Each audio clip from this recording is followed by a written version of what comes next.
ആശയപരമായ ആദർശപരമായ കാര്യങ്ങളിൽ സമസ്തക്ക് പരിക്കേൽക്കുന്ന കാര്യങ്ങൾ വരുമ്പോൾ പൂർവ്വകാലത്തും ഇത്തരത്തിൽ ഒരുപാട് പ്രതികരണങ്ങൾ ഉണ്ടായിട്ടുണ്ട്. ഇവിടെ ചരിത്രപരമായി മുസ്ലിം ലീഗും സമസ്തയും തമ്മിൽ വലിയ സ്നേഹബന്ധവും സൗഹൃദവും ഉണ്ടായിട്ടുണ്ട്.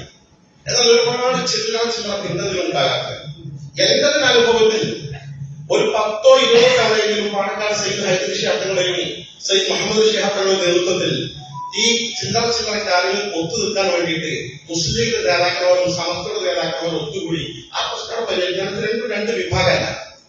കാന്തപുരം വിഭാഗം എന്ന് പറഞ്ഞാൽ മാറ്റി നിർത്താനുള്ള പശ്ചാത്തലം അവർക്ക് പ്രത്യേക ലക്ഷ്യമുണ്ട്, പ്രത്യേക ആശയമുണ്ട്. അവർ മുസ്ലിം ഉമ്മത്തിലെ പൊതുധാരയിൽ ഒന്നിച്ചു പോകാൻ തയ്യാറല്ല. ഒരു തരക്കും വിട്ടുവീഴ്ച തയ്യാറായപ്പോൾ അവർ പോകുന്ന വഴിക്ക് വിട്ടതാണ്. ഇതെന്താണ് അഭിപ്രായ വ്യത്യാസം? സമസ്ത അതിന്റെ പ്രഖ്യാപന നിലപാട് മുന്നോട്ട് പോകുന്നു, മുസ്ലിം ലീഗ് അതിന്റെ പ്രഖ്യാപന നിലപാട് മുന്നോട്ട് പോകുന്നു. ചില അനുരണനങ്ങൾ അഭിപ്രായ വ്യത്യാസങ്ങൾ ഉണ്ടാകുമ്പോൾ നേതാക്കന്മാർ പറഞ്ഞു തീർത്ത് പരിഹരിക്കാവുന്ന വിഷയങ്ങൾ പരിഹരിച്ചാൽ ഇന്നും തീരുന്ന പ്രശ്നങ്ങളാണ്. ഇതിന്റെ പേരിൽ ഈ ഇരിക്കുന്ന നമ്മൾ രണ്ട് ചേരിയിലാകേണ്ടവരല്ല. താഴെത്തട്ടിൽ പാവപ്പെട്ട സുന്നത്ത് ജമാഅത്ത് മക്കളും ഈ മുസ്ലിം ലീഗിന്റെ മക്കളും തമ്മിൽ വെച്ച് കലാപമുണ്ടാക്കി കത്തിക്കുണ്ടാക്കുന്ന സാഹചര്യത്തിലേക്ക് എത്തിക്കേണ്ടതല്ല. ഇവിടെ ഇരിക്കുന്ന ഞാൻ നിങ്ങൾ ഓരോരുത്തരും ഒരു കാര്യത്തിൽ വിട്ടുവീഴ്ചയില്ലാത്ത നിലപാട് സ്വീകരിക്കണം. സമസ്ത നിലനിൽക്കണം. സമസ്ത ദുർബലമാക്കാൻ അനുവദിക്കരുത്. സമസ്ത ദുർബലമാകാൻ ശക്തമായി നിന്നിട്ട് പോലും ഈ വിദാർത്ഥിക പ്രസ്ഥാനങ്ങൾ ഒരു വിഭാഗം കുഫറിലേക്ക് പോയിക്കൊണ്ടിരിക്കുകയാണ്. മുജാഹിദ് പ്രസ്ഥാനത്തെ വ്യത്യസ്ത ഗ്രൂപ്പുകൾ ഒരു ഗ്രൂപ്പ് കുഫറിന്റെ വക്കത്താണ്. കാരണം ബുഖാരിയുടെ ഹദീസിൽ നിഷേധിക്കുന്നു. ഖുർആൻ പോലും യുക്തി നിരക്കാത്ത ഖുർആൻ ആയതിലും സംശയം പ്രകടിപ്പിച്ചുകൊണ്ടിരിക്കുന്നു. ഇനി സമസ്ത ദുർബലമായ വരും തലമുറകൾ വളരെ വേഗം കുഫറിന്റെ ഭാഗത്തേക്ക് കടന്നു പോകും.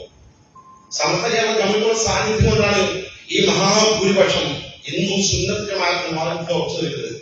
മുജാഹിദ് പ്രസ്ഥാനം നിരന്തരം സമസ്തയ്ക്ക് ശ്രമിച്ചു. അവർക്ക് വിജയിക്കാൻ കഴിയാതെ ശിഥിലമായി പോകുന്നു. ജമാഅത്ത് ഇസ്ലാമി അവർ കുതന്ത്രത്തിന്റെ ആളുകളാണ്.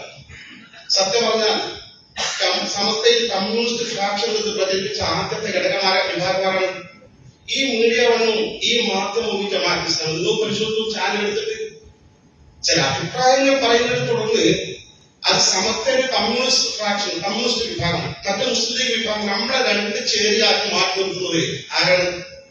ജമാഅത്തെ ഇസ്ലാമിയാണ്, മീഡിയ വണ്ണാണ്, മാധ്യമമാണ്.